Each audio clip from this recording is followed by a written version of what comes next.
Движемся.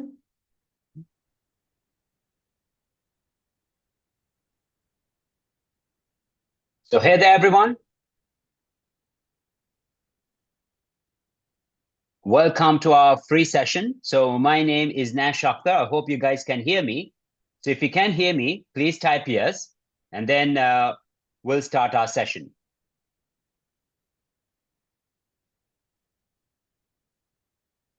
Okay.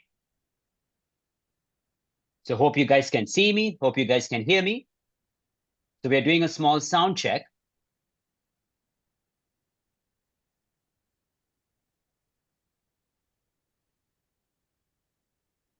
Okay. So guys, welcome to our session. My name is Nash Akthar. So first of all, once again, guys, if you can hear me and if you can see me, please type yes, because I want to do a small sound check and to make sure that everything is fine. Looks okay from my side. Okay, now I think it should be even better. So now I think it should be even better. You should be able to hear me, right? Okay, great. Wonderful. So guys, once again, welcome to our session. My name is Nash Akthar. You're here because we want to focus on the essential skills and also how we should adapt to the computer-based test. So great. I see that everyone can hear me. So if you're here for the first time, once again, I want to say that my name is Nash Akthar. I'm a certified IELTS trainer, and I have over 10 years of experience in the field of IELTS. And I have worked not only as an IELTS trainer, I've also helped many students to pass this IELTS exam. So I have also worked as an official IELTS administrator. So I've been preparing students for more than 10 years now. In fact, I've been involved in IELTS for more than 10 years. So I started my career as an IELTS trainer. Then I became an official IELTS administrator. Then for 2 years, I also worked as a director of an official IELTS testing center.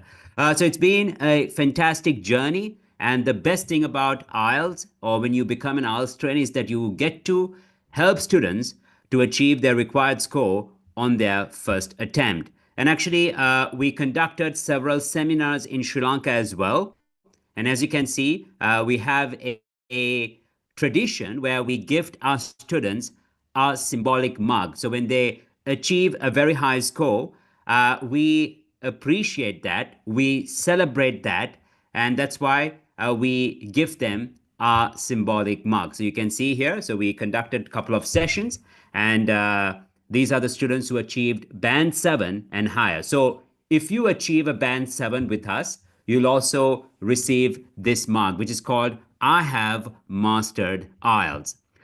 With Master IELTS Online, our Sri Lankan students have performed exceptionally well. So quite often they achieve band 7, 7.5, 8, even 8.5 on their first attempt. And as you can see, we have a couple of students. Let me share Vedara, who actually achieved an overall 8 on her first attempt.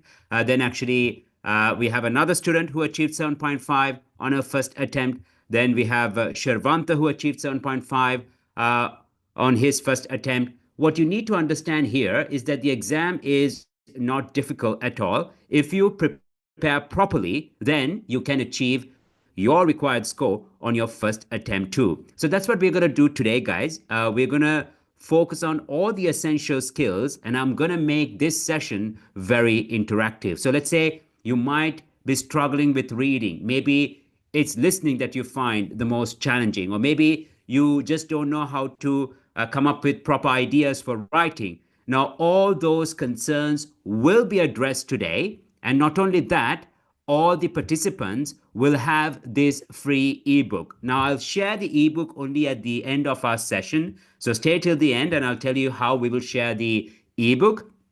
So, guys, the main aim would be to focus on what is IELTS, misconceptions about IELTS, the most important skills in IELTS, how to prepare effectively irrespective of your level, and essential skills in all 4 sections. So, doesn't matter whether you have already taken the exam, doesn't matter whether you have just started your preparation.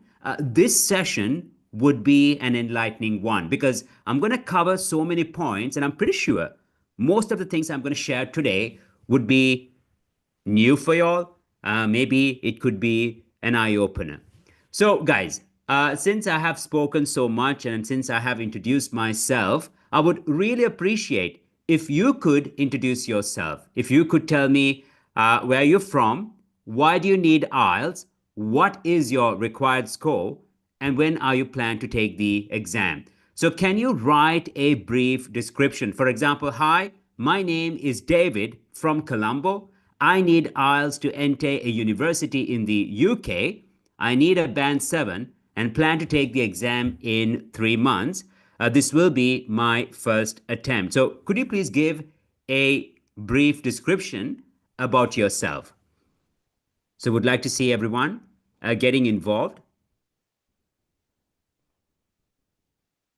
Mhm. So, since you have joined, guys, can you introduce yourselves? Like your name, why you need IELTS, your required band score, when you plan to take the exam, and whether this is your first attempt. So I also would like to know whether we have retakers, plan to take the exam again. If you have already taken the exam, would really appreciate if you could share your results. And also, is there a particular section that you find rather challenging? So, guys, always develop this habit of being proactive, to be involved. That would be really nice if you can. If you can just come forward and type, that would be very nice. So I see that people are typing. That's a very good sign. That's the first step towards achieving your high score. Being proactive, being involved. So I really appreciate that. Okay. Uh huh. Fine. I think someone is typing. So really would like to know where you're from, whether you're from Colombo, from Kandy.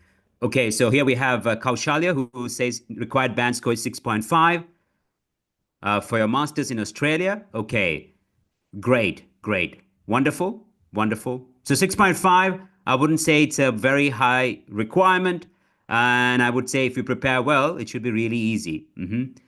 So we have Pranita from Batikalo. So higher education for abroad required band score 6.5. Lovely, lovely. So 6.5 again. Like I said, it's not a very high requirement.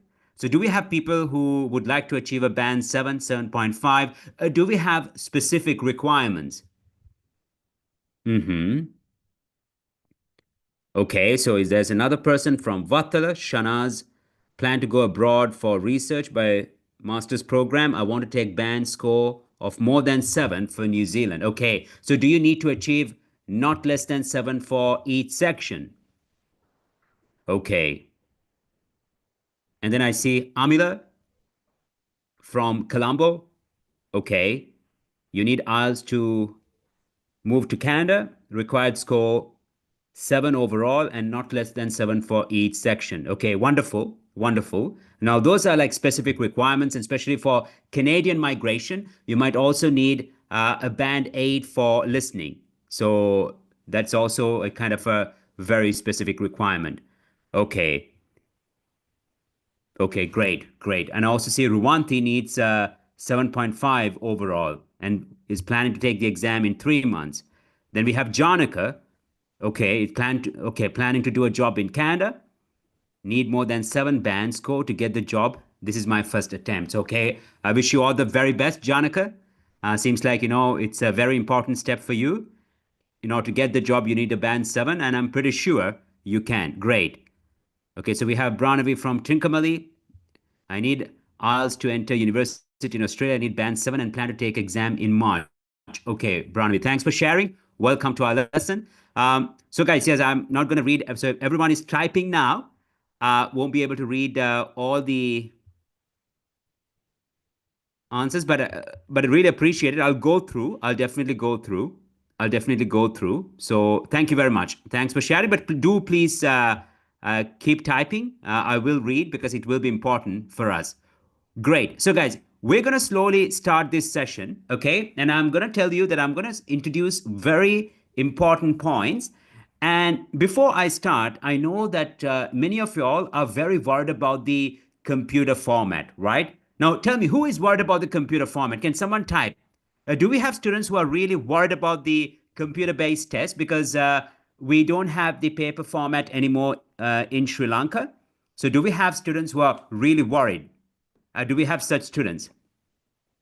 And if you're not worried, that's great. But do we have students who are really clueless about the computer format? And maybe, there is a big hype and you're really worried that you won't be able to cope with it. So do we have such students here? If you are, then actually please type. Let's see. But what I can say is that you should not worry. So after our session today, tomorrow, our consultants will contact you and they will share a special video. So I have created a special video for you all. So I would ask you all to watch that video where I will show you how the interface looks like and what are the changes. So there are certain changes. So when you do task on a paper-based test, it's a bit different, but the computer format has made things really convenient. So that's why, guys, instead of showing it on PPT, I have created a nice interactive video. So I would ask you all to watch that video tomorrow. Our consultants will contact you and they will share this. But overall, guys, don't worry. It's not difficult at all. So I think the first step is to accept the fact that now we have only the computer format. And the next point is you should not worry. You should not worry at all. Believe me, I personally see only positive changes. I would say because of the computer format, things have become more convenient. I would say the chance of making mistakes are less. So because of these things, I believe that you should be happy. So make sure to watch my video tomorrow, okay? And it will be very important. Fine. So guys, let's start then. So what is IELTS? Remember, we call it IELTS, IELTS. So don't worry, guys. Don't worry. It's going to be fine. So what is IELTS or IELTS? It stands for International English Language Testing System. So it's the most popular language test in the world. Over 3.5 million candidates, they sit for this exam every year. So that's a huge number, right? 3.5 million candidates. And would you believe only a 40% they achieve their required score on their first attempt? Now, this does not mean that the exam is difficult. It's not. It's just because students don't have access to reliable resources. I'm not saying that they don't have, but either they're overwhelmed with misleading information. So yes, you have a lot of misleading information. That's the first reason. Second reason, guys, disorganized preparation. We need to address that. We need to discuss that. Why do we struggle and why we fail to achieve our required score on our first attempt? And I think the main reason is actually being disorganized. And the second reason is we don't have proper information, proper guidance. So that's what we're going to focus today. And anything about computer-based other questions, guys, I'll address a bit later. Okay, so I'll answer your questions. At the end, we have a nice Q&A session. So do prepare your questions. I'll be more than happy to answer your questions at the end. So remember, and I saw that today as well, a good score in IELTS, band score 6.5, if you achieve a band score between 6.5 and 9, you prove that you can use English fluently in a native, professional, English-speaking environment. So that's something that you all should understand. So you take this exam to prove that you can use English properly in your professional life. So that's an important aspect that to keep in mind. So that means, guys, if a person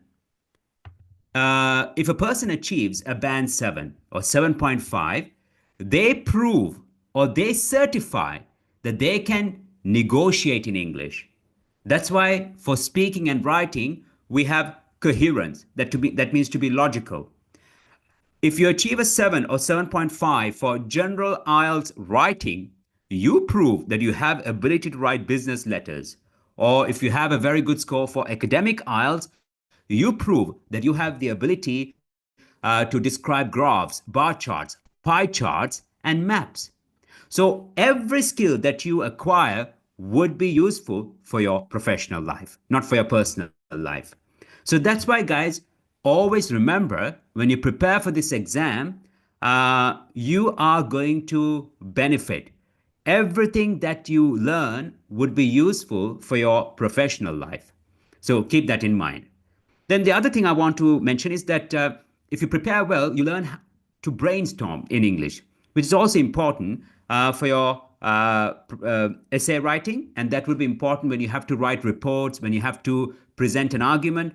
And for listening and reading, that's what we're going to learn today. Reading, you never read the whole text word by word. You need to apply certain skills such as skimming and scanning. Listening, you need to develop certain skills like to understand the general idea or to kind of, be more attentive and not to fall for distractions.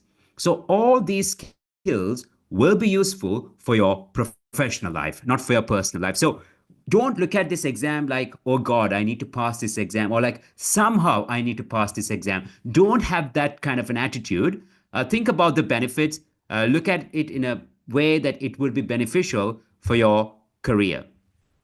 So now, guys, I would like to share surprising IELTS statistics and facts. And believe me, this might shock you. So, the first thing I would like to share is that uh, global testing impact and trends. So, remember, over 3.5 million IELTS tests are taken annually in more than 140 countries. Only 5% of test takers achieve band 8 or higher. Does this mean that the exam is difficult? No, not at all. Nearly 70% of first time test takers need to retake the exam to achieve their target score. Now, that's a very high number, right? 70%. Can you imagine 70%? These are like, not, I mean, this is not about Sri Lanka. It's actually global statistics.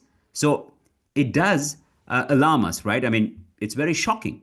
So only 30% they achieve their required score on their first attempt.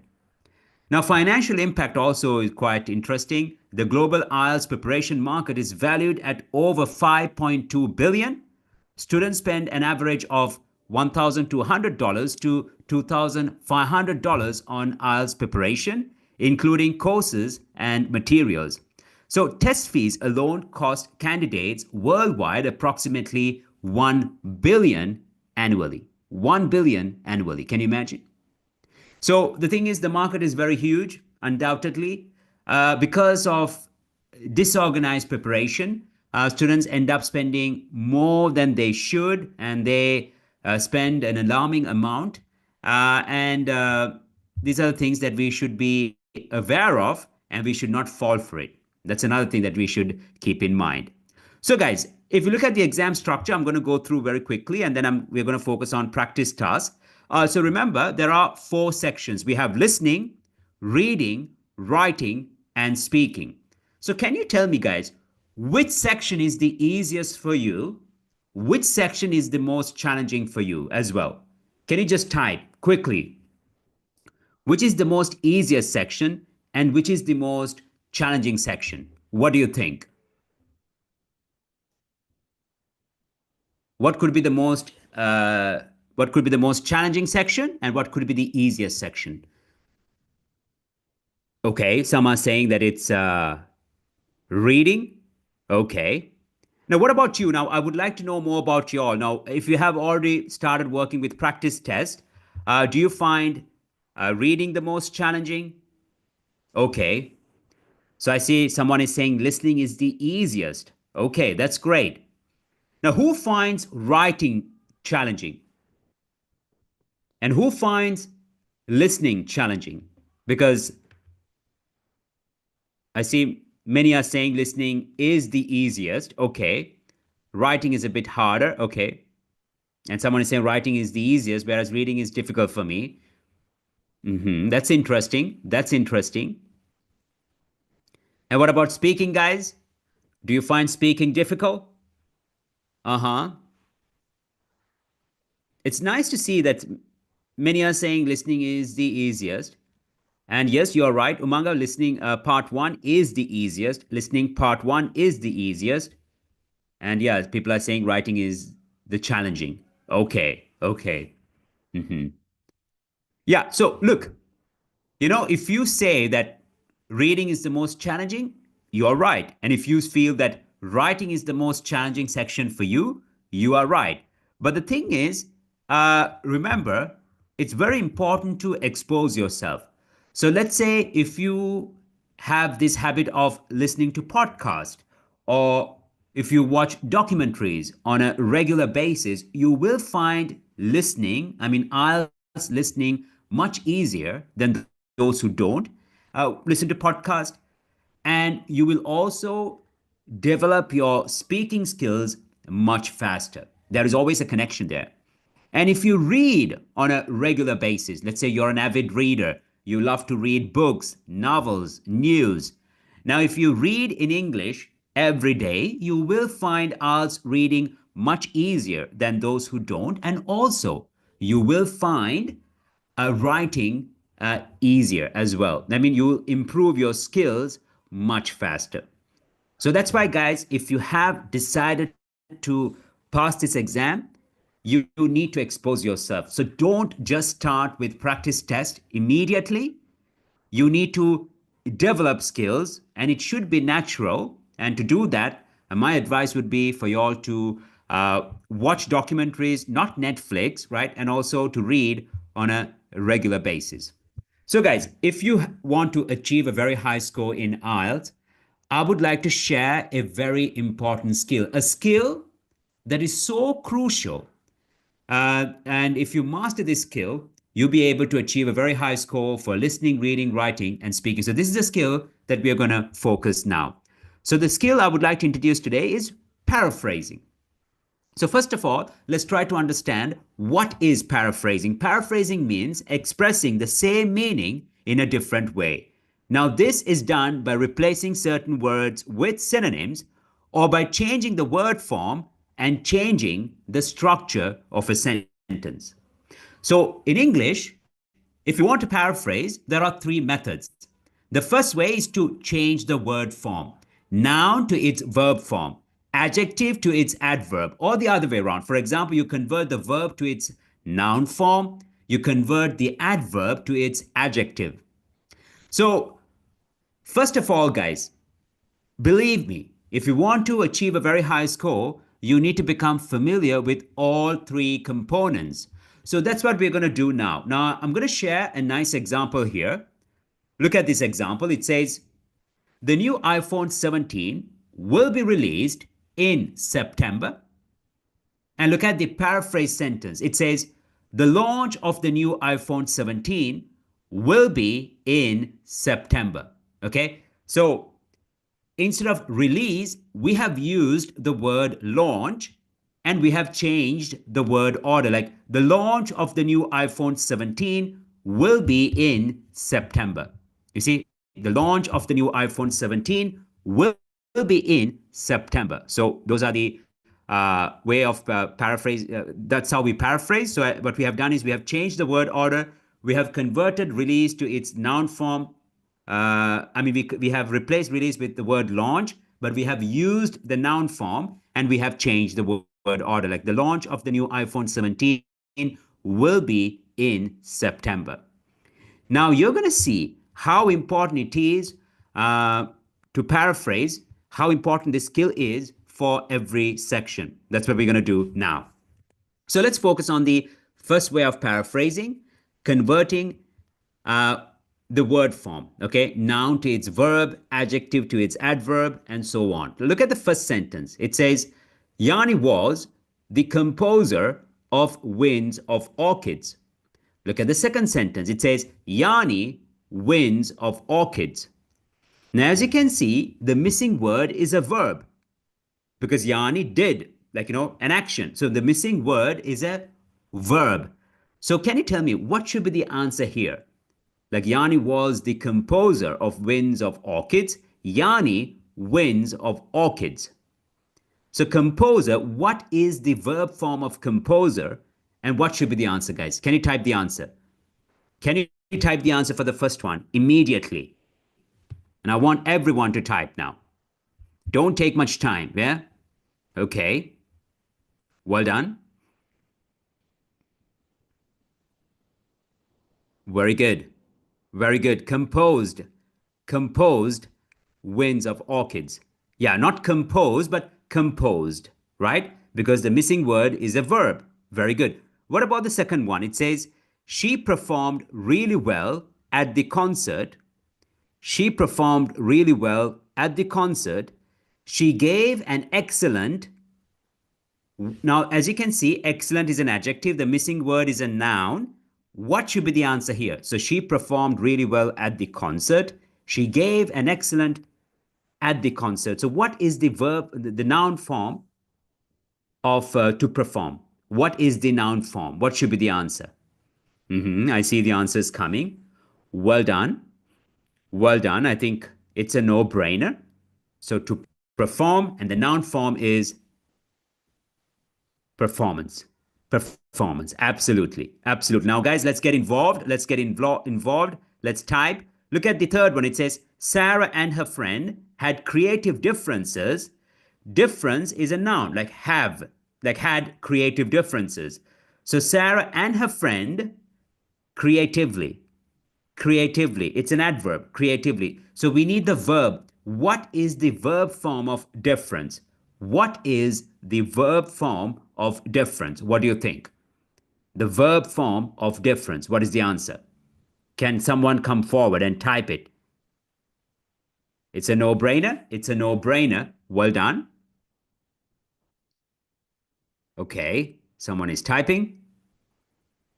So guys, the correct answer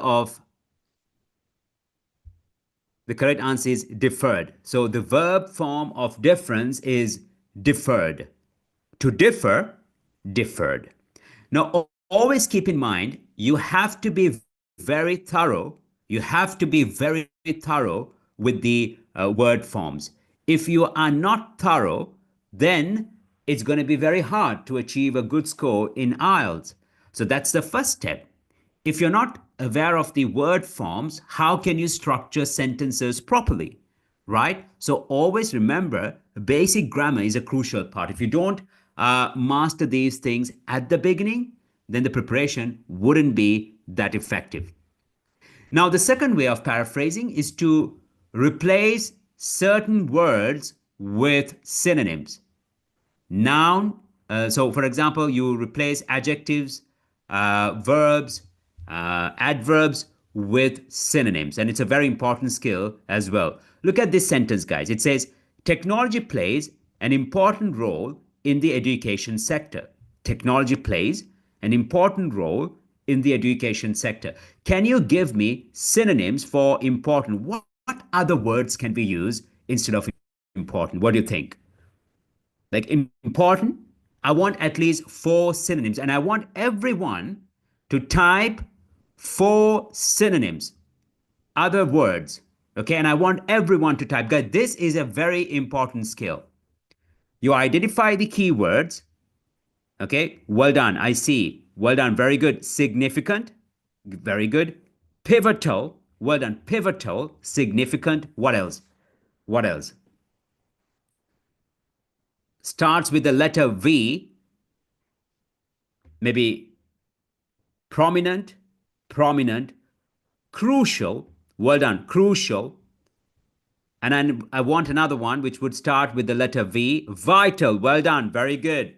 So significant, pivotal, vital. Well done. Essential, right? Prominent, or maybe paramount, paramount, paramount, right? Paramount. Well done, guys. Well done. So very good. I see that everyone is kind of involved, and I see that we are getting some good answers here. That's a very good sign, because when we focus on listening, you will understand why this skill is important. By the way, we're going to do a bit of listening today. We're going to focus on listening, reading, writing, and speaking. Stay till the end, guys, because I'm pretty sure it will really enlighten you. You'll understand how to approach each and every section. So, guys, let's push ourselves a bit more. Now, look at this one. Replace the bold words with synonyms like smoking is bad for health. Can you give me synonyms for bad? What other words can we use instead of bad? Like smoking is bad for health. Smoking is bad for health. What other synonyms can we use instead of bad? What do you think? Smoking is, what do you think? Uh huh.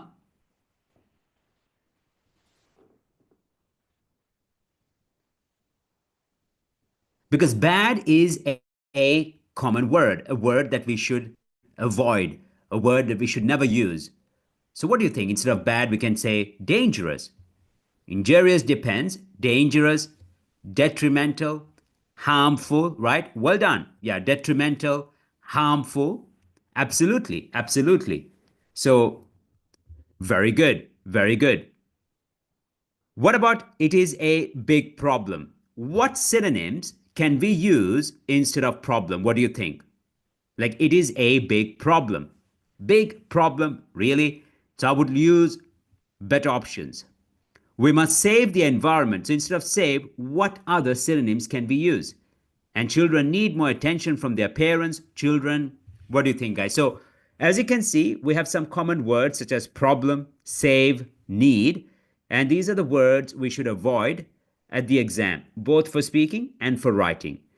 And as for listening and reading, remember that when you see such questions with such words, when you listen, you might hear synonyms, and when you read, you also might find rephrase sentences, or maybe certain words would be presented in a different way. So that's something that you all should keep in mind. Well done. I see answers coming. Issue, massive issue, massive issue. Well done. Very good. Well done. I love that word, issue, or a huge issue. And come on, guys, I want more words for problem. If you're really planning to achieve a very good score, you need to kind of give me more options here. Come on. Uh huh. What do you think? Okay, great, great. Well done. Very good. So, guys, we can also use the word concern, right? Concern, a major concern, a serious issue, a major challenge, right? So, issue, challenge, concern, obstacle. By the way, we can use the word obstacle. Well done. We can use the word obstacle.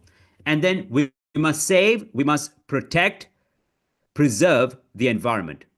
Trouble is a bit informal, so we can say we must save, we must protect or preserve the environment. Protect or preserve the environment. And children need, children require. So instead of need, we can also use require. So, guys, this would be very important for our preparation. And I'm going to show you that. I'm going to show you why paraphrasing is so important in IELTS. In fact, we call IELTS as a paraphrasing exam. That's the other name that we could offer. So it's called the paraphrasing exam. So now we're going to focus on the third way of paraphrasing.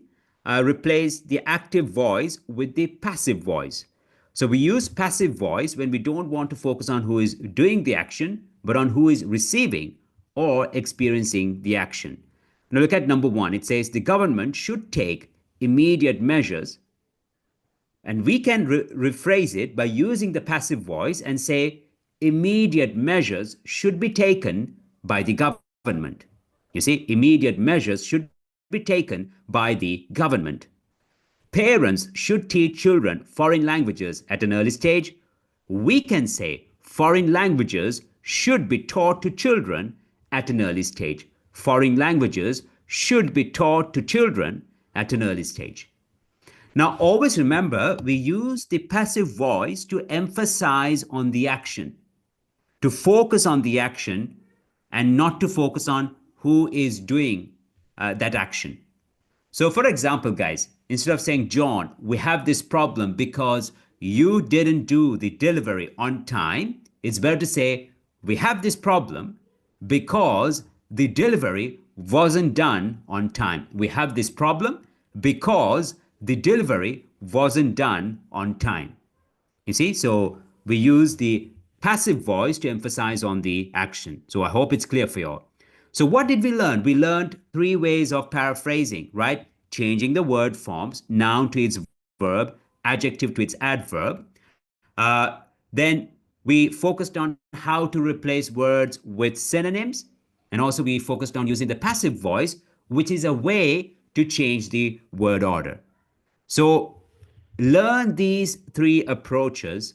It will be useful for your IELTS preparation. By the way, guys, if you have questions, I'll take them at the end.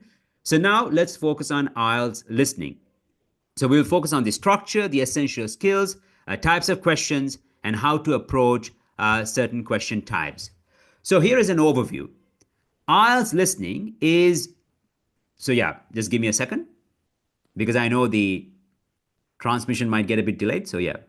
Okay, so guys, remember, IELTS listening is the first section of the IELTS exam. There are four parts, with the first part being the easiest, the second part more challenging, and the third being the most challenging. You will have 40 questions in total in the IELTS listening test. The listening test will last 30 minutes with an additional 10 minutes to transfer answers from the question booklet to the answer sheet for the computer, for the paper based. I'm sorry, but now we don't have that option. We don't have that option anymore. So we need to forget about it. If you're taking the computer based test, then you need to type your answers immediately, but you always have some time to go back and forth. You can always go back to your previous questions and reconsider or check your answers. So remember, while the first two parts focus on everyday situations, the last two parts are based on academic context. So that's why the first two parts are easier than the last two ones. And it's easier to kind of understand the conversation, especially with part one, the monologue in part two. But part three and four, they are more sophisticated. Let me say they're more advanced because you have to listen to academic conversations, you see? So that's why it becomes more challenging. Now, guys, let's look at every part. And I also have made a nice screenshot for you all. So, IELTS part one listening. Number one, focus on basic everyday conversation in familiar settings. So, part one is always about a conversation. So, maybe a person is making a reservation, maybe a person is inquiring about a competition. It could be a person who is trying to understand, or maybe he wants to buy tickets. So, here you see, like we have on this screen, you need to fill in basic details like name, year of birth, postcode, right? Now, date of the bus journey, the date. So you just need to fill in basic details. That's why the first part is the easiest. So questions often include form filling, matching, or multiple choice formats. But quite often, guys, you just need to deal with sentence completion. You'll hear two speakers talking in a casual setting. So pay attention to specific details such as dates, times, names, or places. So when you prepare for the listening part, never start with practice test. First, become familiar with each and every part. Become familiar with the question types. Become familiar with the approaches. And only then, guys, once you have mastered each and every part, once you've mastered the skills, then you need to focus on practice tests. So that's part one. Part two is a monologue. That means you will hear one person speaking. Uh, so, on a familiar subject, focus on information such as instructions, announcements, or explanations. So, for example, it could be about instructions to a competition. Maybe it could be about how to navigate yourself in a park or in an amusement park. Maybe it could be about a historical site. Common question types include multiple choice questions and matching questions. And by the way, guys, I'm going to do a bit of matching headings with y'all. I'm going to show you how you need to approach it. You will hear one speaker providing detailed information. So I've already mentioned that. So you see part two, and as you can see, we have multiple choice questions. And here we also see questions with two options, a question with two options, which is also quite common. Part three listening is always a conversation between two or more speakers on on an academic or social topic. Questions focus on understanding opinions, reasons, and attitudes. This section involves discussions, debates, or group conversations. Pay attention to shifts in tone or attitude as they often indicate key points. Now, multiple choice questions from part three are more challenging. So these questions are more challenging than part two multiple choice questions. So please keep that in mind. Because, when you listen, you might feel like all the answers are correct. I mean, all the options are correct.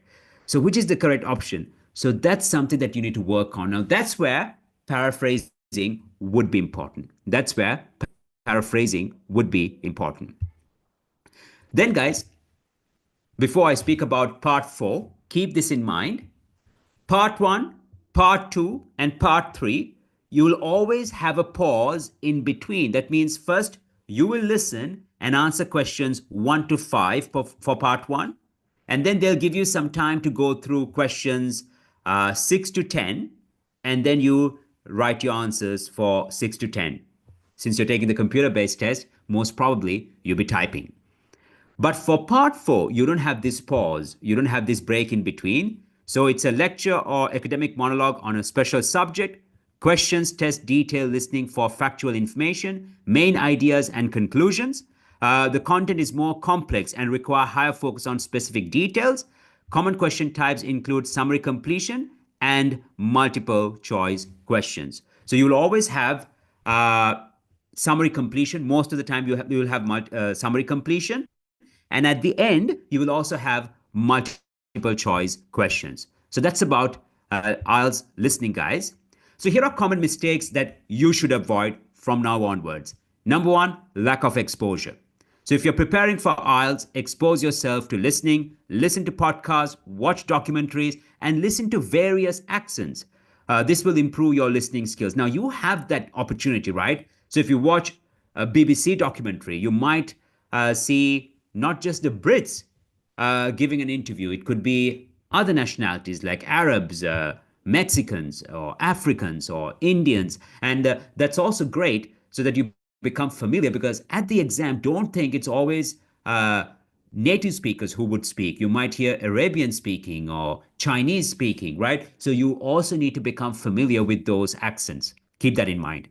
Number two, unaware of the types of questions. Now, that's the next question I would like to ask. Are you aware of all the question types? Because if you are not aware of these question types, then it's going to be very difficult for you to prepare properly for this exam. Number three, not working with official practice materials. Guys, if you want to achieve a good score, make sure that you do practice tasks from Cambridge IELTS practice test. Don't just focus on practice tests online wherever you can find. Don't go by that.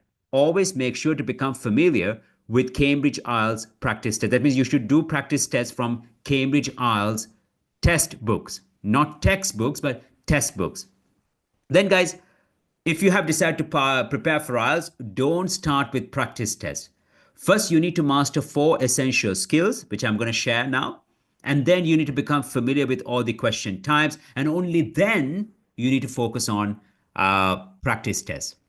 So, not focusing on complete practice tests before the exam. Now, here, what I'm trying to say is that you do need to focus on practice tests, but at the latter stage of your preparation, only at the end of your preparation. Only at the end of your preparation, you need to focus on practice test.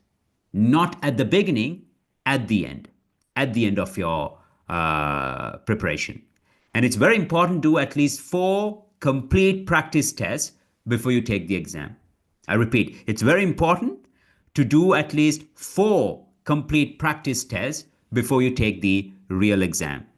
So, guys, this is the syllabus. Take a screenshot. Take a screenshot of this slide. This is the syllabus. If you're aiming for a band 9, if you're aiming for a band 7 and higher, you need to know how to approach all these question types: sentence completion, multiple choice questions, summary completions, matching questions, questions with two options: table completion, map labeling, and flowchart completion.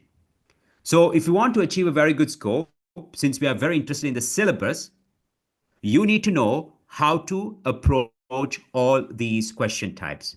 Okay, so keep that in mind. So, guys, the four essential skills are paraphrasing. We already know that. By the way, we already know that. Isn't that great?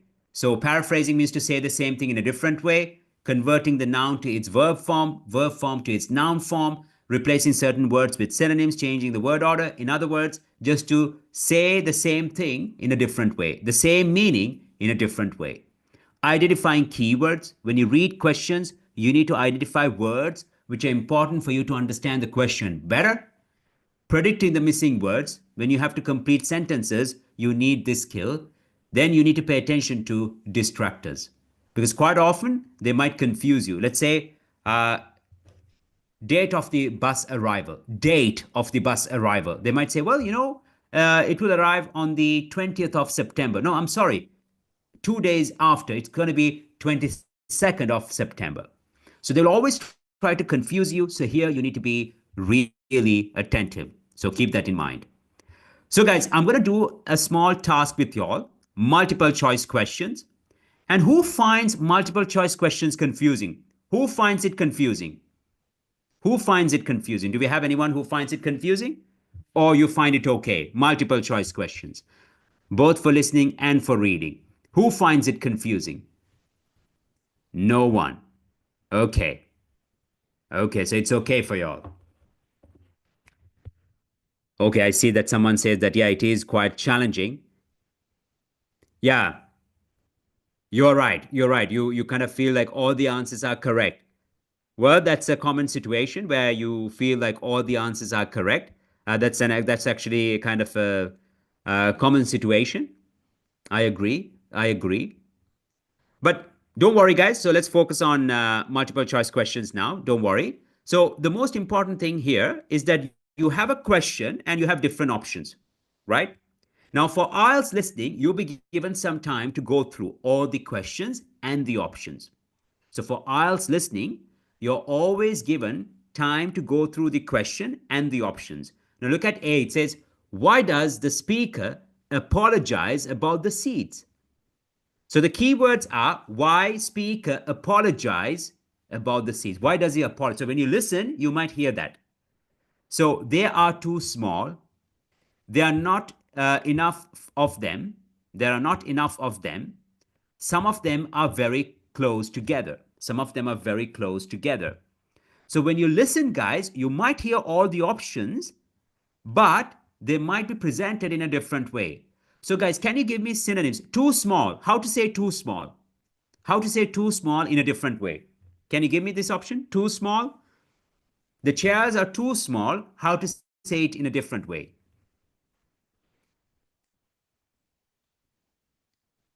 Like too small. I want synonyms for too small. What do you think?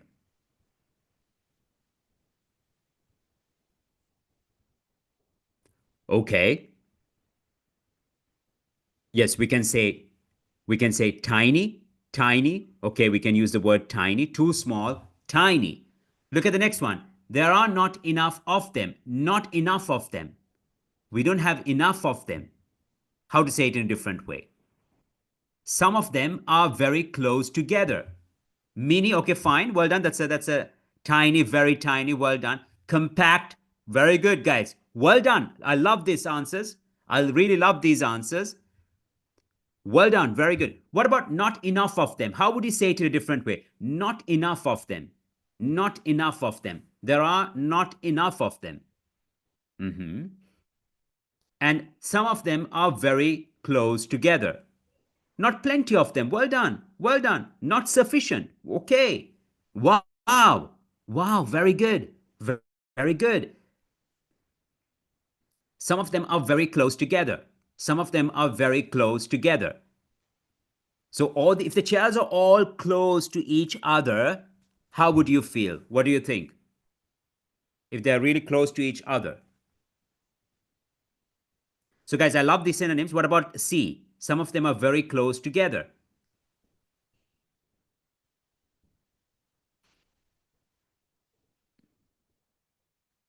Well done. Very good. Very good. So, guys, you see, we can say, right? So, we can actually have these options. Um, so, that's why paraphrasing is important. So, for example, they are too small, the chairs aren't big enough, right? We are not enough of them. We are short of chairs. We ran short, like, numbers, right? Short of chairs, not enough. You see, some of them are very close together. The chairs are tightly packed, tightly packed, too compact. Well done, very good. Too compact. That's a very good one. Too compact.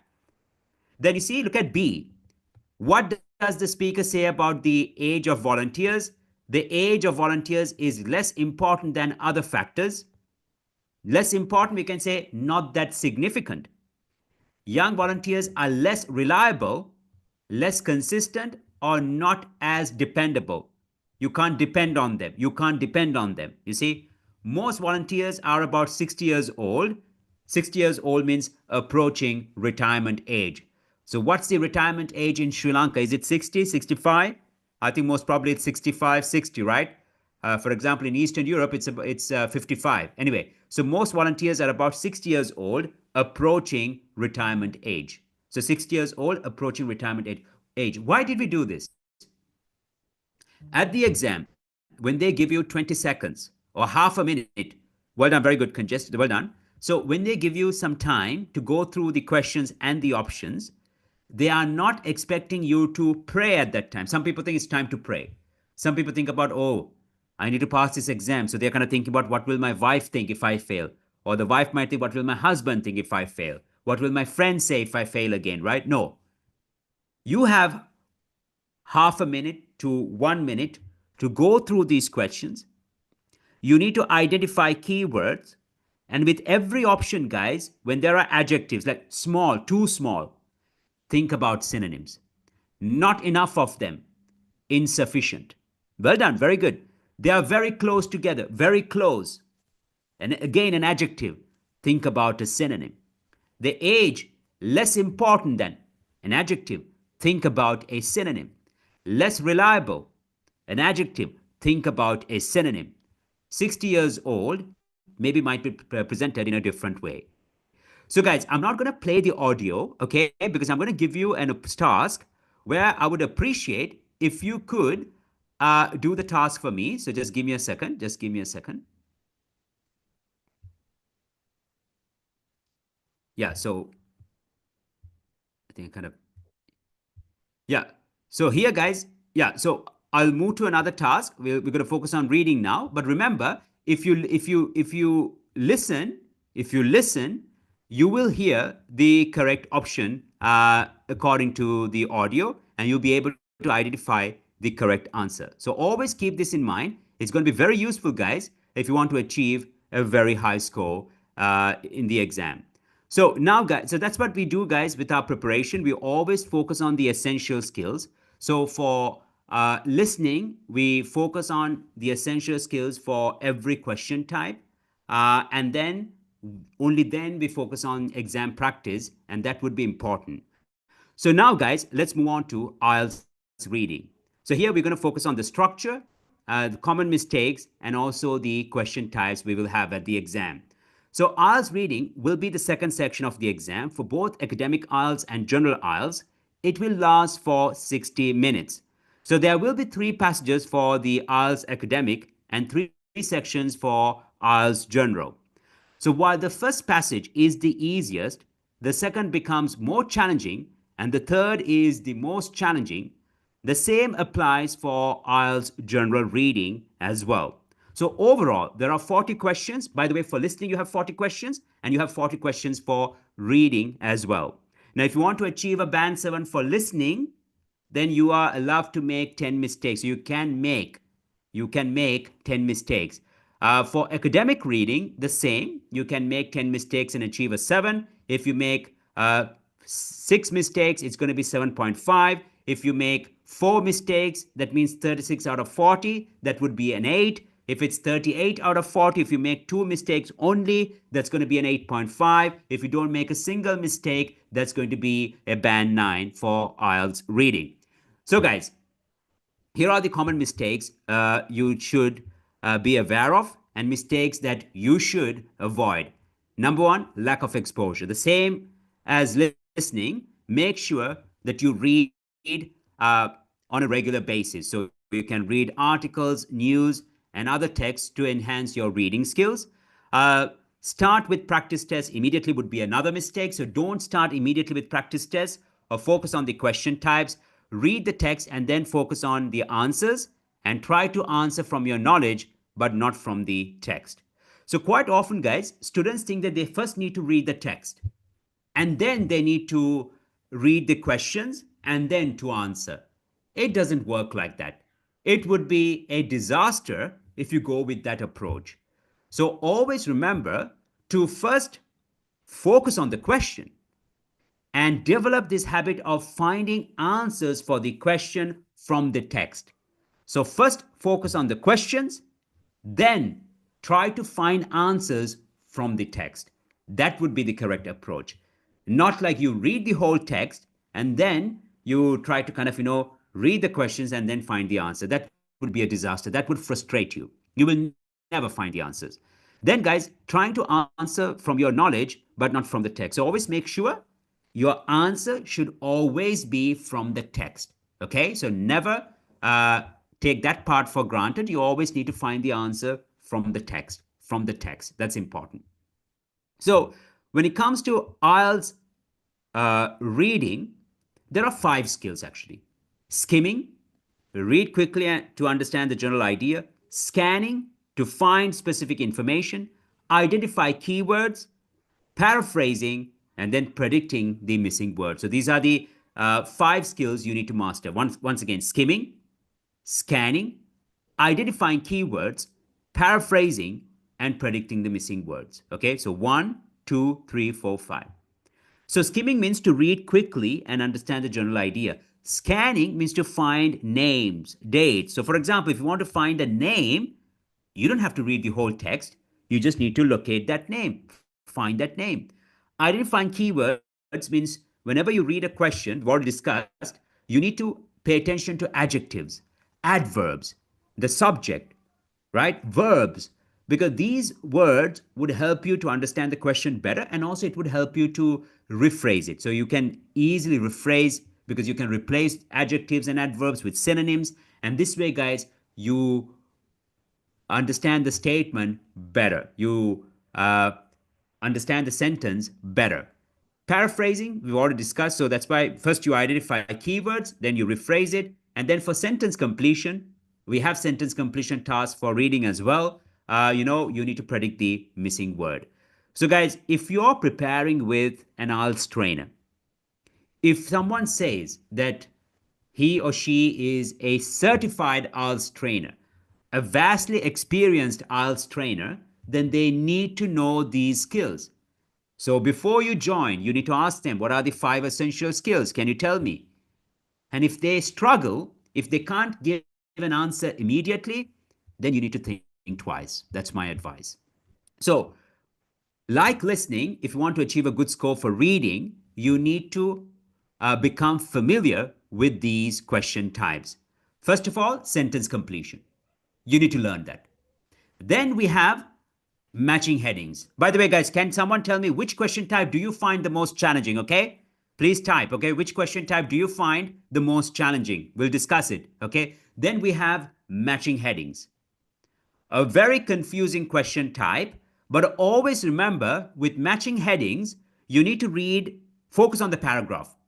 First, focus on the paragraph. Read the first and the last sentence. Read the first and the last sentence. And then try to understand what the paragraph is about. And then, guys, uh, choose a heading which is suitable, which you think could be the correct one for that paragraph. Then, guys, you need to pay attention to keywords and look for synonyms in the middle of the paragraph. So, I conduct special reading sessions. If you join, I will explain it. We have very nice interactive tasks. So, focus on this question type. Sometimes students find it confusing, so we have that as well. Then we have finding information from the paragraph. So, these are like, statements given, and you need to locate this statement from the text. Here, first you need to read the statement, identify keywords, rephrase it. Then, guys, based on certain words, try to locate the information. It's very interesting. Reading is very interesting, by the way. This is called classification questions. So, what you need to do is you need to see.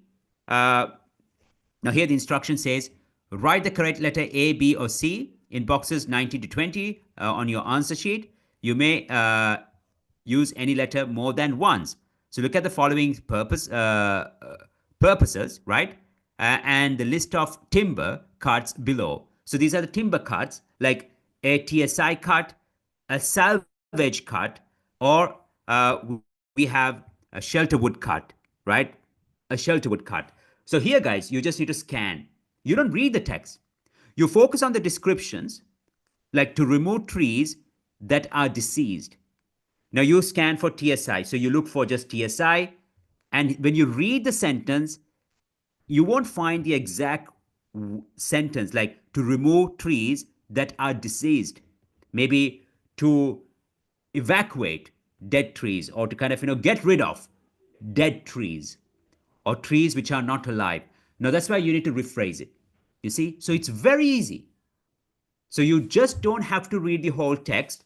You just need to scan for like a salvage cut. So look for a salvage, just scan for salvage cut and go through the descriptions. So it's a very nice question type. So that's important.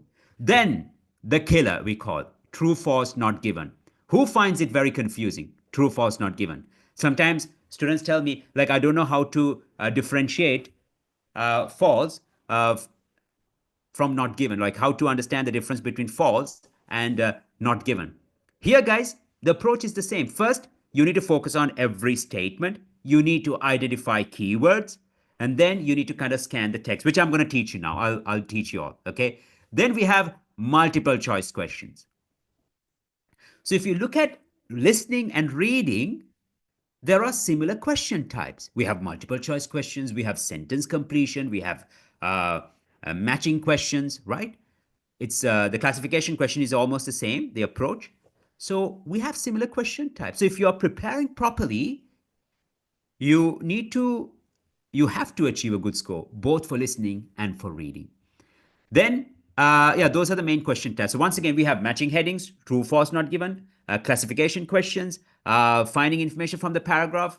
Then we have sentence completion or summary completion. Then, guys, we need to replace, we have to fill in the gaps with the words which are already given.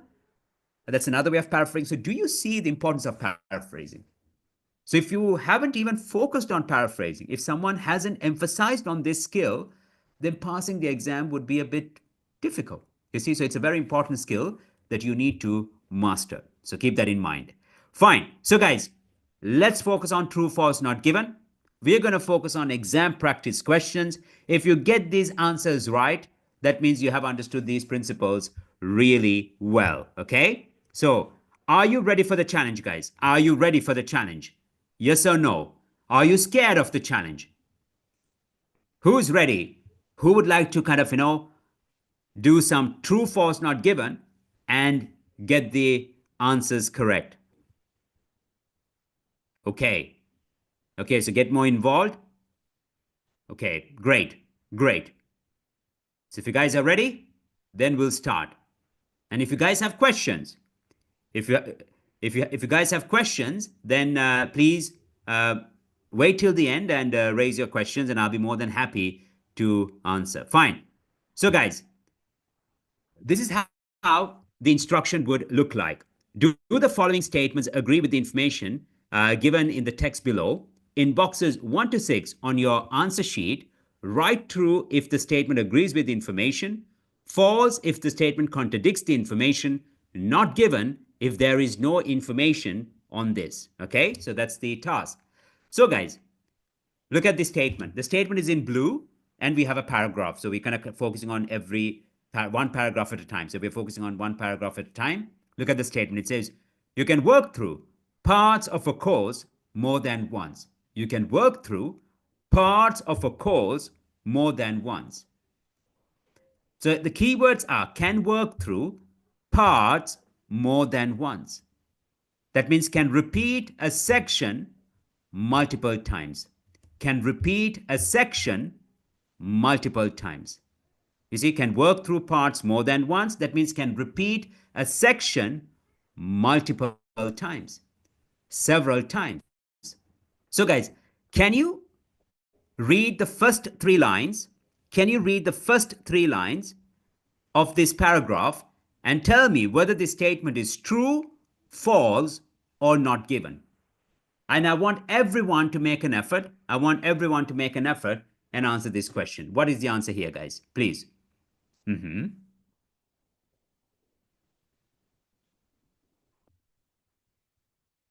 Just read the first three lines, okay? Just read the first three lines.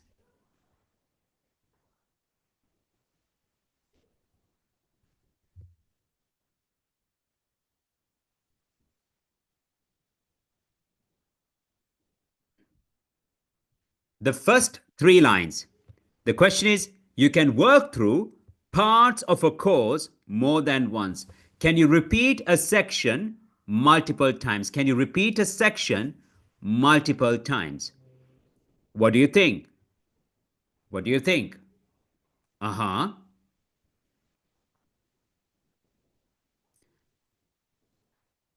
So I see answers coming. Look, it says Learn with Us courses are a great way to learn because they are so flexible.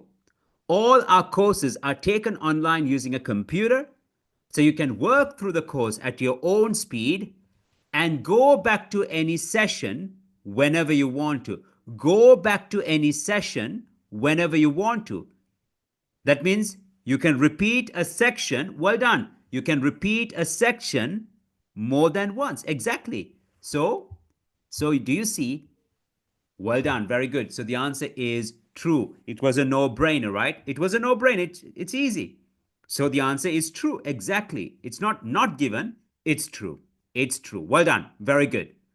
So, do you see the importance of paraphrasing here, right? All our courses are taken online using a computer, so you can work through the course at your own speed and go back to any session whenever you want to. Go back to any session whenever you want to. Well done, guys. Well done. Look at number two. The number of courses offered by Learn with Us has increased enormously. The number of courses offered by Learn with Us has increased enormously. That means they used to offer 5 courses. Now they offer 10 15 courses, or maybe they used to offer 10 courses, but now they offer 50 courses. So that means they have increased enormously. So can you see that information? Have they increased the number of courses significantly, like from 5 to 30, or maybe from 10 to 50, or maybe from 50 to 100, or maybe they have decreased the number of courses they offer? For example, from 5 to 1, or maybe from 10 to 2. So when you read, guys, look for that information. Always try to visualize what you're looking for. Always try to visualize what you're looking for. This way, it's going to be easier. What do you think? What could be the answer here?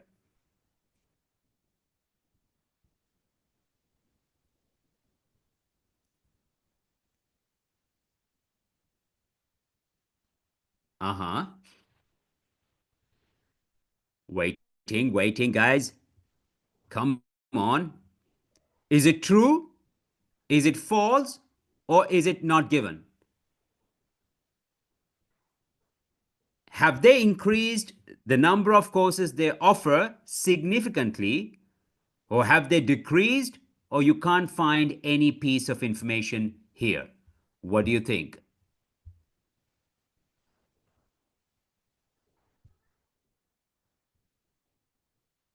Well done.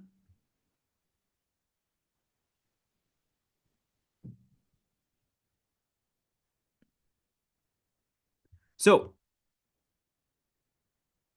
they say,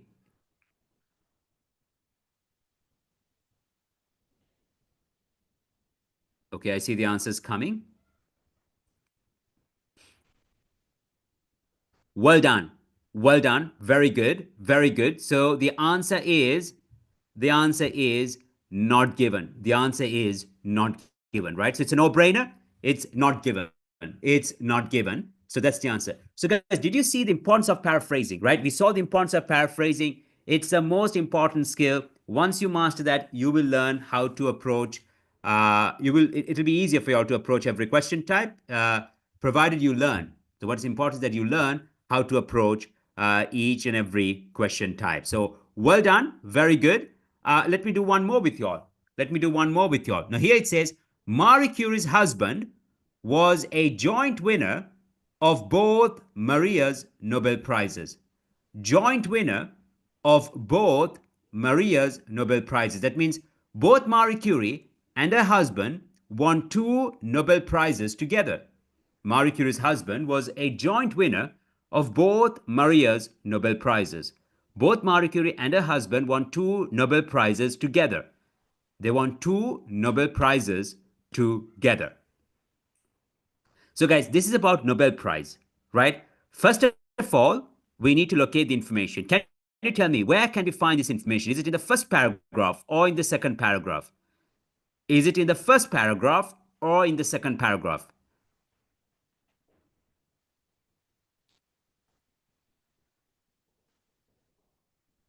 So Marie Curie and her husband was a joint winner of both Maria's Nobel Prizes. My question is, this is about Nobel Prize. It's a name, Nobel Prize. So first, locate the information. Where can we find it? Is it in the first paragraph or in the second paragraph? Can you scan for Nobel Prize? Can you scan for Nobel Prize? Where is it? Look for Nobel Prize. Uh-huh.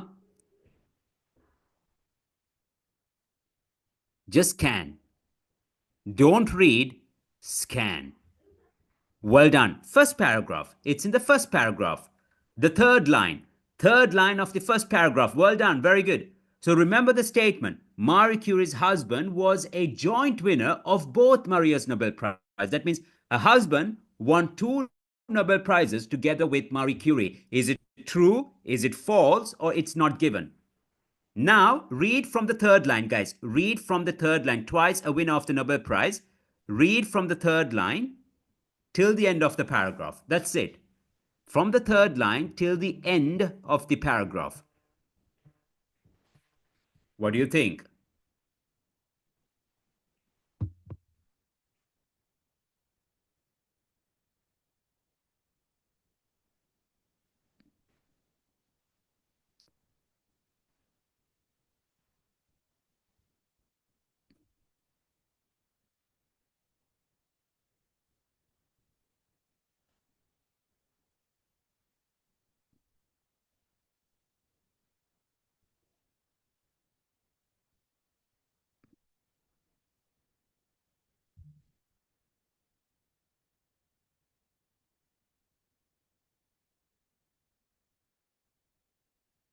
Okay, I see the answers. I see people are typing. So the question is, did they win two Nobel Prizes together? Now look at the sentence, right? It says, with her husband, Pierre Curie and Henry, she was awarded the 1903 Nobel Prize for Physics and was then sole winner of the 1911 Nobel Prize for Chemistry. She was the first woman to win a Nobel Prize. But here, guys, it says Pierre Curie and Henry, she was awarded the 1903 Nobel Prize. With her husband, Pierre Curie and Henry, she was awarded the 1903 Nobel Prize and was then sole winner. Sole means the only winner, the only solo, right? Sole winner of the 1911 Nobel Prize for Chemistry. So, yes, the answer is false. Absolutely, the answer is false. Well done, guys. Well done. So, you see, we are really focusing on exam questions here. We are doing exam questions here, and we are getting all the answers correct. Isn't that great? Isn't that great? So, that's the momentum we need to maintain. Well done, guys. Very good. So, what did we do? We focused on the essential skills, and it's very evident, it's sure, it gives us that confidence, right, that if we go step by step, if we go gradually, we can focus on the task itself, and also we can make our preparation effective. Now, who agrees with that? Say, I agree. Like, you understand that, yes, if I learn the essential skills, and if I focus on every question type, and if I start with easier tasks and then move on gradually, I think I can cope with it. Who would agree with that? I hope someone would agree with me that with me on that. Yes, yes, true. So, guys, you see, listening and reading, what is important is that you need to master the four skills. you need to master the four skills. Then, guys, you need to learn the approach to each question type. You need to learn the approach to each question type. And then, guys, you need to focus on practicing with test. You see, you need to focus on practicing with test. That's an important part. So that's why I said at the beginning, do not focus on exam practice tests at the beginning. Do not start just focusing on online tests. You need to master the essential skills. You have understood the importance of paraphrasing, and that's the first start. That is the first start. Yes. So those who agree, thank you very much. But what I want to say is that I just want you to understand the exam is not difficult. When I said that only 30% achieve their required score, only 5% achieve band 8, how low is that? So, I mean, these are statistics, but it's because, people, the vast majority, they just go or they follow or they rely on unreliable resources. So they just don't understand that these are like official guidelines, and the overall preparation becomes a disaster. Okay. So, guys, if you have time if you have time to pass this exam, if you have 3 months, I would ask you all to focus on a gradual approach. That's why I would like to introduce our IELTS expert course. So there are two stages. So let me just explain it to you all. So there are two stages. Stage one, by the way, I will also focus on writing and speaking. So let me just explain the course a bit quickly. So there are two stages. Stage one, foundations and essential skills. Stage two, practice and flexibility. Okay, so there are two stages. Stage one, guys, what we do is uh, we have 15 lessons for the first stage and 15 lessons for the second stage. Altogether, we have 30 lessons in this program. It's going to be for 3 months. 10 weeks of preparation, 11th week mock exam, 12th week additional support. So during the first stage, listening and reading, each lesson is dedicated to a question type. So once a week, listening and reading. Let's say listening, we focus on sentence completion. Reading, we focus on multiple choice questions. Then for writing, guys, before writing an essay, we focus on how to use linkers, how to structure paragraphs, how to make our writing style formal. And for speaking, each lesson is dedicated to an essential skill like grammar, conditionals, the use of tenses, paraphrasing, complex structures, and comparative structures. So what we do is that we focus on enhancing our skills, like improving our skills, and at the same time, we want to improve our grammar skills, our vocabulary, right? That will be important if you want to achieve a good score. So don't separate IELTS with English.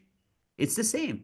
It's an English language test. So to achieve a good score, you need to improve your overall level. So that's what we do with the first stage, 15 lessons during the first 5 weeks. Second stage, what we do is we focus on exam questions. So since you have already learned the approach, since you're familiar with all the question types, listening and reading, we revise. So I'll be conducting listening and reading, by the way. So we focus on all the question types, and we will revise the approach, like for every question type, and we'll be focusing on exam questions, and it becomes really effective. For writing, we will learn all the essay types like reason solution, opinion, discussion, and two question essays. And then we will divide the group. And for academic IELTS, we will teach them how to describe graphs, bar charts, pie charts, maps, and diagrams. And for general IELTS, we will teach them how to write letters, formal, semi formal, and informal letters. Speaking, guys, during the second stage, each lesson is dedicated to a topic. Now, the difference between our courses and others, I would say, is that we have a comprehensive coverage of essential skills and then structured and progressive approach. And we will emphasize on both foundation knowledge and practical application. And we will cultivate flexibility in tracking varied IELTS questions. So, yes, and by the way, after the program, you will have two sessions with me. Each session is going to be for 3 hours, where we will train you for the computer format. So we will directly get connected to the system. So there are many links, by the way, guys. It's not like, you won't find it. So I will be there and I'll show you how to type your answers, how to deal with different question types. So you will have special training from us. You will have special training from us for the computer based exam. Okay. So, guys, the expert course is on a special offer. The price is 36,000 rupees. But for all our participants today, so take a screenshot, it's going to be 34,000 rupees. Now, remember, this is actually for the whole course for 3 months, 34,000 rupees, and you can pay in two installments. You can pay in two installments. We also have the express course. Now, that I'll discuss a bit later. Okay, so the express course is actually for 5 weeks. If you have a good level, you should also consider joining our express program. But we will discuss that a bit later. So, guys, make sure to take a screenshot because when the consultant contacts you, you need to share this through WhatsApp so that you are entitled for this offer. So make sure that you take a screenshot. If you're seeing it, that would be great. So I'll get back to more questions a bit later. Now let's focus on writing. Let's focus on IELTS writing. So writing is going to be the third section. Okay, so it's going to be soon after reading. It's going to be for 1 hour. There are two tasks, task one and task two. So task one, you know that you have to describe graphs, bar charts, pie charts, maps, and diagrams. And for task two, you need to write essays like formal, semi-formal. Sorry, you have to write reason solution essays, opinion essays, discussion essays, and problem solution essays. And for letters, guys, you have formal, semi-formal, informal letters. For task one, general writing. For academic writing, you know that you have to write descriptions. So for task one, it should be not less than 150 words. Anything less than that, you might lose marks. You will. So always make sure that your task one description or your task one letter is between 150 and 180 words. And when you write task two essays, it should be between 250 and 280 words. My dear students, if you want to achieve a very good score for writing and also for speaking, you need to become familiar with the marking criteria. So there are four criteria: task response, coherence and cohesion, vocabulary, and grammar. So if you want to achieve a good score, you need to prepare well and you need to improve your writing skills based on all four criteria. And quite often, students achieve a low score because of poor structuring. So that's why it's very important to become familiar with all the essay types. Then they poorly develop their ideas. And maybe they don't give examples, they don't give appropriate reasons, and that's one of the reasons why they don't achieve a very high score. And then they also have a very informal style. And that informal style could also affect your score. So, for example, you can't use contractions like people don't, people can't, or they don't. So instead of don't, you have to say do not or cannot. Or instead of saying people follow a poor diet because they don't have time, it's better to say the lack of time is the root cause to follow a poor diet. And then poor grammar and sentence structuring. So, guys, when you write a paragraph, when you structure a paragraph, there should be a clear topic sentence. There should be a clear topic sentence. And then, guys, each paragraph should reflect that topic sentence. The whole paragraph should reflect that topic sentence. And there should be linkers. That means your ideas should be well connected. So when the examiner reads your paragraph, there should be a proper flow. So can you read these two paragraphs and tell me which paragraph is structured properly? Is it A or B? Which is the most cohesive paragraph? Is it A or B?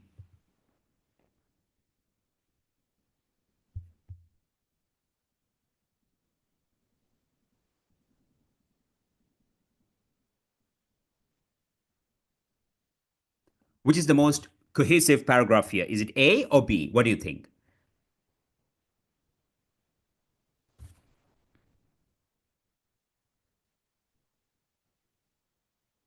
Like I said, there should be proper linkers. When you read, the ideas should be well connected. The ideas should be well connected. So, what do you think? Is it A or B?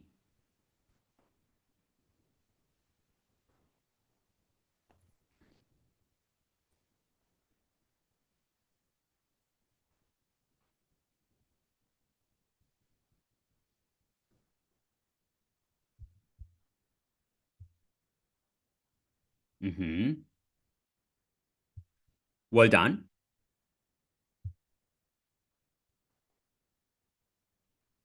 Now, the first one says the obvious reason for a stressful working atmosphere nowadays is the increasing level of competitiveness among employees. Consequently, this leads to a hostile atmosphere, right?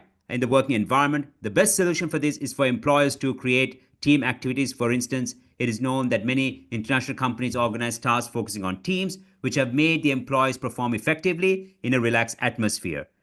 Well done, it's A. Because look at B. B says working atmosphere becomes stressful because people have too much to do. I think the work should be limited. It is the employer's responsibility to do so. If not, employees will leave. Another problem is that employees don't know how to manage their time. My friend, for example. So you see, ideas are many ideas, but not well connected, and the ideas are not developed.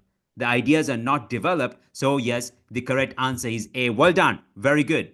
So, guys, based on that, we saw that we have to use linkers properly. Can you do this task? Can you fill in this paragraph with the appropriate linkers? Can you fill in the gaps?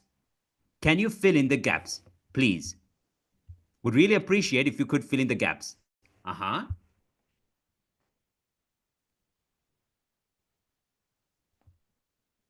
So it says environmental pollution affects our planet in various ways. You see, look at the topic sentence. It says environmental pollution affects our planet in various ways. Environmental pollution affects our planet in various ways. Then it has a direct impact on human health through poor air quality. Then studies show that respiratory diseases have increased by 40% in urban areas over the last decade. Pollution damages natural ecosystems and wildlife. The recent oil spill in the Pacific Ocean destroyed marine habitats across thousands of kilometers. Urgent action is needed to protect our environment. And once you use the linkers properly, remember, this will be very important for you all when you structure your paragraphs. Well, then I see that everybody's writing. So guys, type like number one, what's the letter, right? Like for example, number one, somebody has said it's A,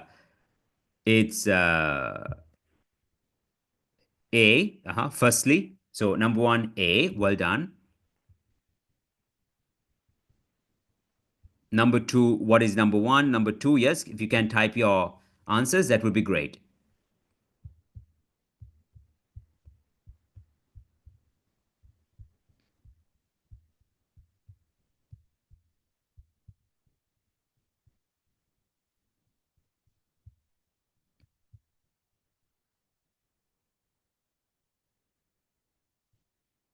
Well done. Well done. Very good.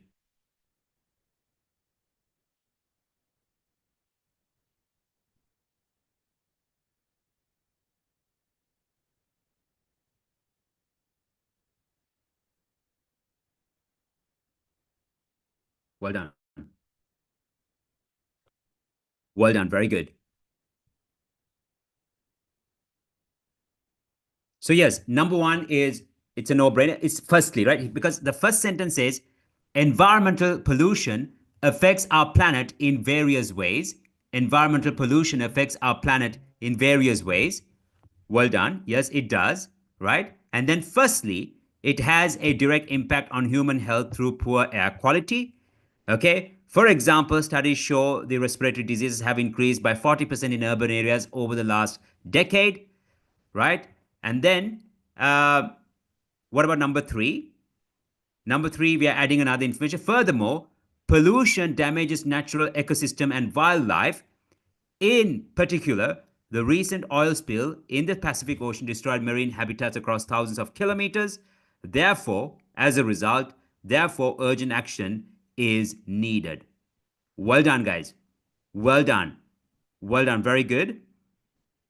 Very good. Okay. Okay. Well done. Very good. You see, so A, B, C, D, E. Yeah, so kind of, shuffled it, but overall, you guys did really well. Overall, you guys did really well. Well done. Very good. So I think that wasn't difficult, but just have an idea. So to achieve a band 7, I'm not speaking about a band 8 or a 9. To achieve a band 7, make sure that every paragraph has a clear topic sentence, and the rest of the paragraph should reflect that topic sentence. So you look at this, it says environmental pollution affects our planet in various ways. Firstly, then we mention it has a direct impact on human health through poor air quality. Then we give an example, right?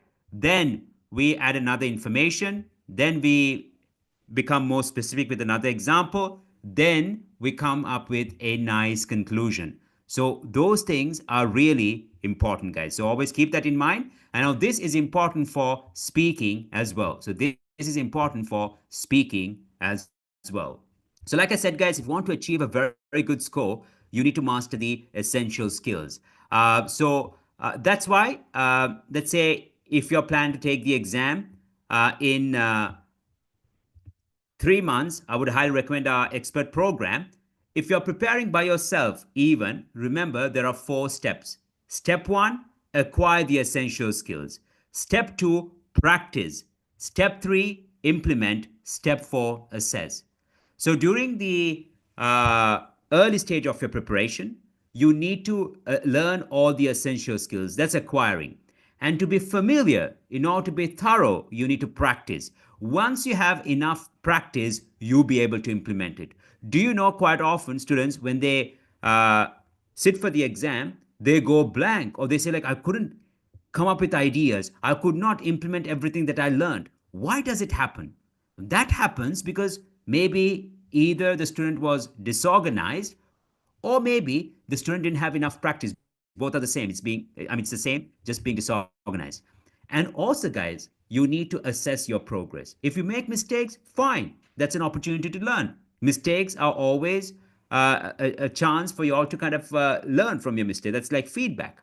So learn from your mistakes. You need to always make sure that you assess your preparation, that your progress. So, for example, guys, let's say you did a complete listening, and if you made 10 out of 40, maybe if you made 10 mistakes, then you need to see which question type you made most of the mistakes. Is it part one, part two, part three, or part four? So let's say you made too many mistakes in part three. Which question type? Did you struggle with multiple choice questions? That would be your focal point. Then you need to understand why you went wrong. So today we know with multiple choice questions, we need to pay attention to keywords and also think about the synonyms. Now that should be the main priority. So if you prepare like this, I'm very sure you can you can achieve a very good score. So that's why, guys, our expert course is very effective, because we have a step-by-step approach. So we actually help students, and as you can see, our students achieve band 8 and 7.5. So it's a step-by-step guidance teaching all the essential skills in listening and reading, learning and revising grammar, which is crucial for speaking and writing. And then actually you learn over 400 uncommon words on 12 common IELTS topics. And the other point, guys, which I would say, is that sufficient speaking practice. So during the program, you will have Zoom sessions, and we have mini groups. So maximum 15 to 16 students in a group, and every student will have the opportunity to speak. So we have enough speaking practice during our program. So do keep that in mind. Now, those who are looking for a fast track, maybe you have your exam in March. So we are also conducting, or we are starting our express course from next week. So if you have a good level, let's say upper intermediate and advanced, I would highly recommend our IELTS Express course. I would highly recommend our IELTS Express course. It's a 5-week program. So the difference is with listening and reading, if you remember, with our expert course, we focus on all the question types and we master the essential skills. With our express course, each lesson is not dedicated to a question type. It's focused on every exam practice test, and we do learn the approach, but it's a bit intense. So that's why you need to have a good level. That's why we also have a free assessment system, guys. So sign up for a free consultation. The link is given below. So click to register. And we do have this free option where one of our consultants would assess your level. So one of our consultants would assess your level. So the link is shared by one of our moderators. So guys, This way, you'll understand which program is suitable for you, whether the expert or the express.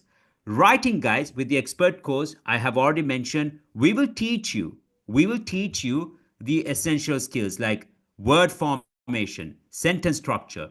Then we also would teach you how to structure paragraphs, how to make your writing style formal. So all those essential skills will be taught, and only then we'll focus on essay types. But for the express course, we don't focus on the essential skills. We will focus on all the essay types like problem solution, opinion, discussion, and two-question essays.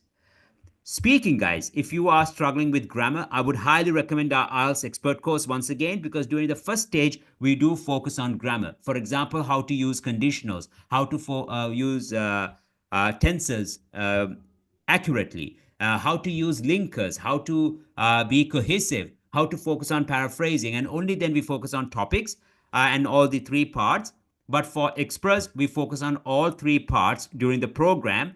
We do focus on grammar, but not the way we would do it with our IELTS expert course. So do keep that in mind. So, guys, comprehensive preparation. If this is your first attempt, if you plan to take the exam, let's say by end of April, May, June, I would highly recommend our IELTS expert course. The express course is actually a 5-week program. So if you have already taken the exam, or if you have some idea about the whole IELTS structure, then I would recommend the IELTS express course. So with the discount for all our participants today, the expert course is going at 34,000 Sri Lankan rupees, and you can pay in 2 installments, interest free. And the express course is going at 24,000 rupees, and you can pay in 2 installments. So you don't have to pay at once. One of our consultants will get in touch with you tomorrow, and you can discuss with them. And also, guys, make sure to take the free grammar test. So we have grammar, vocabulary, and that test would give us an objective idea, not only for us, but also for you, where you stand now. What would be your score if you sit for the exam now, and what could be your score after the preparation with us. So, guys, remember, for the expert course, this is the schedule. We have 2 groups: Group A, Monday, Wednesday, and Saturday. Monday, Wednesday, and Saturday. And we are starting a group next Wednesday at 8:30 p.m. So lessons are Mondays, Wednesdays, and Saturdays in the evening, 8:30 p.m. And Group B, we have Tuesdays, Thursdays, and Saturdays. We are starting a group a week after, but this is the schedule: 8:30 p.m. to 10 p.m. And the Express, guys, Monday, Wednesday, Friday, it's a 5-week program. It's a 5-week program. So it will be Monday, Wednesday, and Friday. And we are starting a group next Monday at 8:30 p.m. So next Monday at 8:30 p.m. So there are 2 things that you need to keep in mind. Number one is actually when you join both our IELTS Expert and Express, you will have access to our platform, our interactive platform. Now, this is going to be an advantage for you all because you'll become familiar with the computer format. And also, guys, you will do interactive tasks, which will help you to improve your skills for the computer format. And there are 363 lessons for the expert course, 242 lessons for the express course. So there are some very nice interactive lessons with videos. So for the expert and the express, you will have 6 months access to our platform, to the portal, and I'm pretty sure you will find it useful, guys. The second point is we have both Sri Lankan and international teachers. So I would like to introduce our team. So we have Olga, who is actually in charge of general writing. We have Marina, who is in charge of speaking. Tahamuras is in charge of writing with me. So I conduct stage one, certain lessons. Tahamuras conducts stage two, and a few lessons from stage one.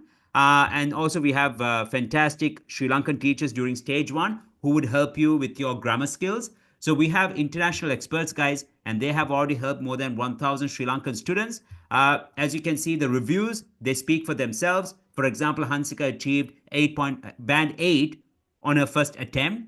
So she represents that 5%. Viraj, he got a 6.5 on his first attempt. Charit Kanishka got 7.5 on his first attempt. Chelsea got 7 overall on his first attempt. Lishane also got a very good score. So we have fantastic results. And as you can see here in the center, we have Dr. Abdul, who achieved band 8 after our express course. So if you want to really prepare effectively and achieve your desired score, this is how it works.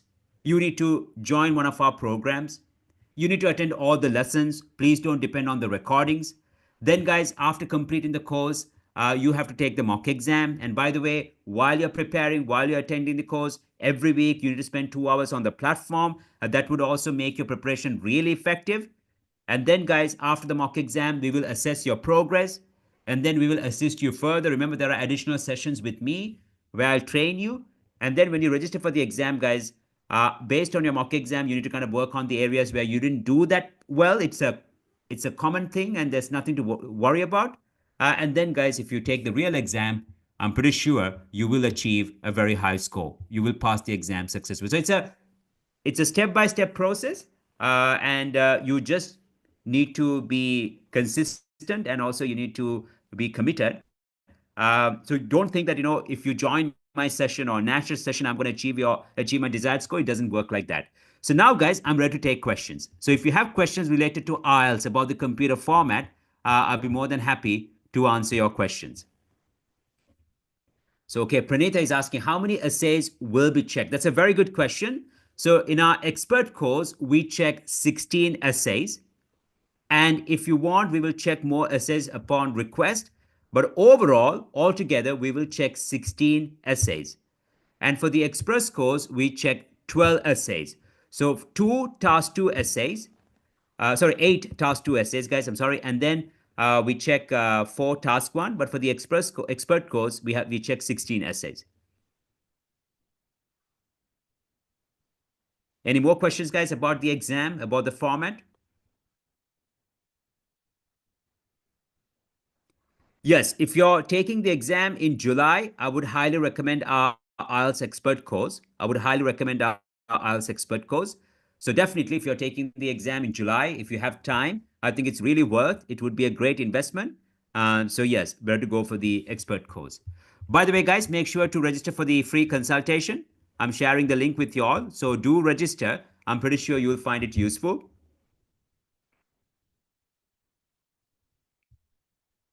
Any more questions, guys?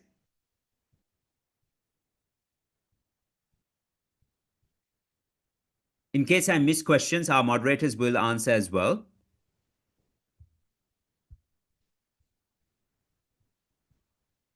Mm-hmm.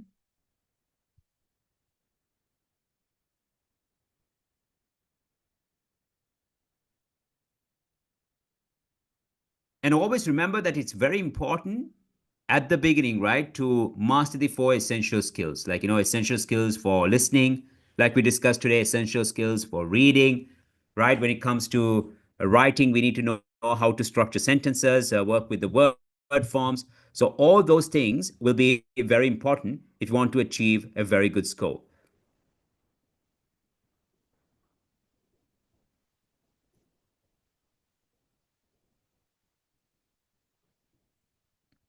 Uh, so there is a question whether we help you to register for the exam. Yes, we can do that. So we have direct connection with IDP portal. So what we can do, it doesn't matter whether you're from Sri Lanka or from another country, we have access to the whole system. So we can help you with the registration. Let's say, for example, filling in your details, choosing the date, deciding the location. But it will be great that you make the payment by yourself. So what we do is we register you, then we'll give you access to the system. And once everything is correct, once you check, and if everything is correct, you can actually proceed with the payment with your own card. So we can help you with that, definitely.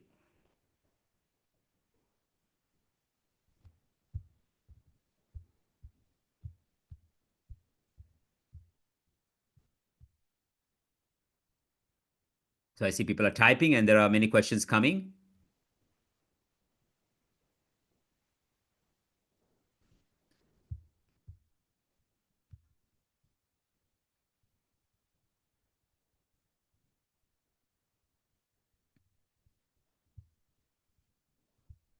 Mm-hmm.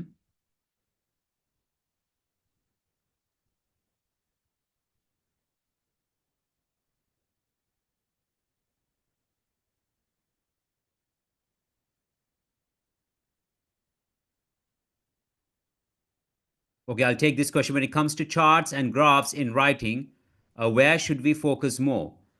Uh, when it comes to charts and graphs in writing, where should we focus more? I hope I've understood your question properly. So basically, here you just need to focus on the striking features, like the most important features, right? So the structure is like, first you paraphrase the statement and write an introduction. Then you write an overview based on the key features. Then you go into specific details in your supporting paragraph. And since I hope I've answered your question properly, you cannot expect that you will have a graph or a line graph, right? So if you look at task one, academic writing, you'll have to write descriptions. And because you have to write descriptions, you need to become familiar with pie charts, bar charts, maps, diagrams, line graphs, and of course, processes. So, to achieve a very good score or to be well prepared, you need to be familiar with all these types like bar charts, pie charts, maps, diagrams, processes. So, that would be important. So, as for listening and reading, like I said, reading, we have two ways. One is like you have to work on our platform, and for listening and reading, we go into all the basic details, starting from expanding your vocabulary. Listening, we also focus on spelling mistakes, because if you make spelling mistakes, you will not achieve a good score.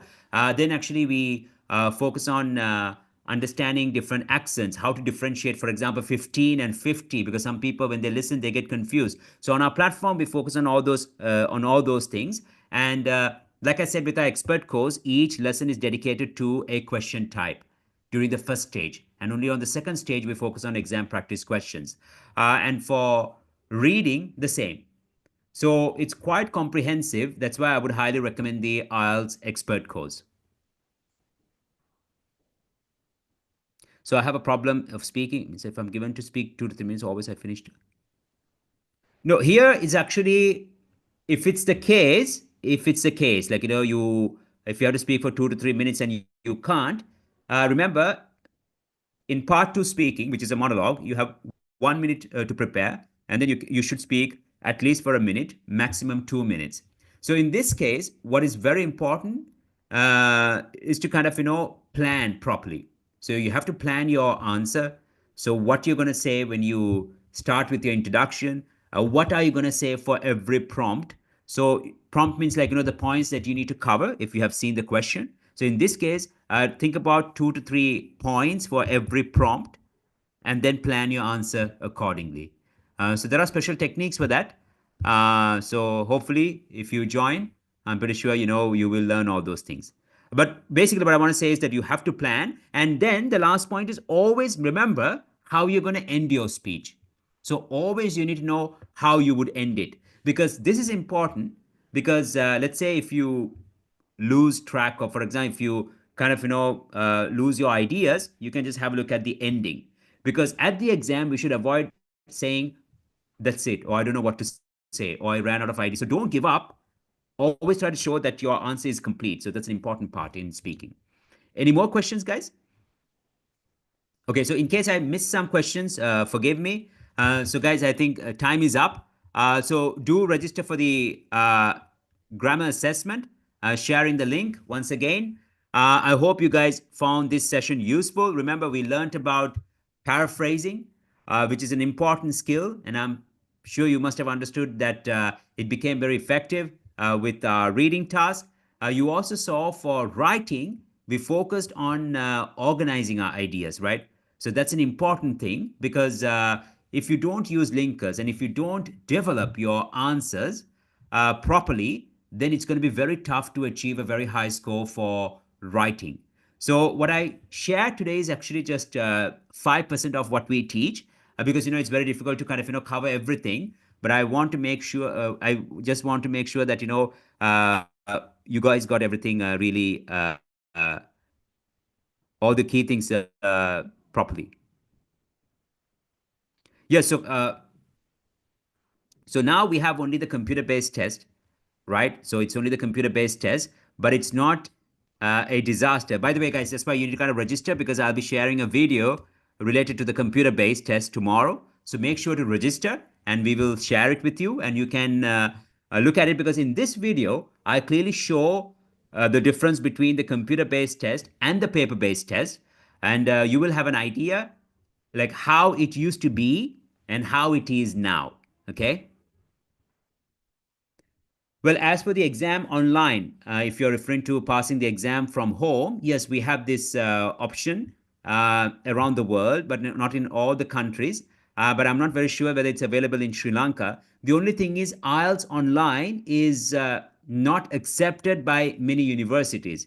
And if you're taking general IELTS, it's not going to be valid, because for UK visa or Canadian migration or Australian migration, they don't accept it. So it's actually in the process of becoming widely accepted, I would say, because they introduced it in 2023, 2022, 2022, 2023, during that time, especially when the yeah, many things started, right?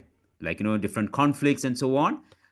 So it's valid for certain nationalities, but I don't think it's available in Sri Lanka. But I'm pretty sure that, yeah, it will become more popular. So that's why, guys, you do need to become familiar with the computer format, because the same format will be the online format. Okay, so guys, it was a great pleasure teaching y'all. Thank you for being involved and active. Always remember to have a clear target. So don't have this thought of I'll achieve a 6.5, or maybe I'll achieve a band 7, or maybe I'll achieve a band 8. Have a clear goal. A clear goal is the key towards success. So just write it down like I have achieved a 7.5, or I have achieved a band 8. And with that, think about how it's going to change your life, who is going to benefit, and who is going to kind of, progress with you, and how you are going to benefit from that, and visualize that every day. And I'm pretty sure, guys, any goal, if you have a clear target, right, you can achieve if there is a strong desire. So I wish you guys all the very best. I wish you guys the highest score in IELTS. And I'm looking forward to teaching you guys very soon. So until then, guys, take care. Goodbye. Thank you very much.